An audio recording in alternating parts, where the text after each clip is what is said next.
అక్క, ఈ మధ్య పత్తి నుండి జారిపోతున్నానేమో అని అనిపిస్తుంది. ఎందుకమ్మా అలా అంటున్నావు? కొన్ని బలహీనతల వల్ల అలా అనిపిస్తుంది.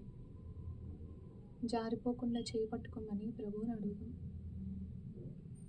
చేయి పట్టుకో, నా చేయి పట్టుకో, జారిపోకుండా నే పడిపోకుండా, యేసు నా చేయి పట్టుకో,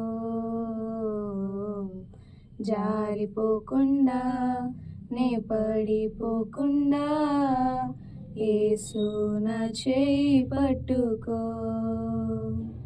చేయి పట్టుకో, నా చేయి పట్టుకో, జారిపోకుండా నే పడిపోకుండా, యేసు నా చేయి పట్టుకో.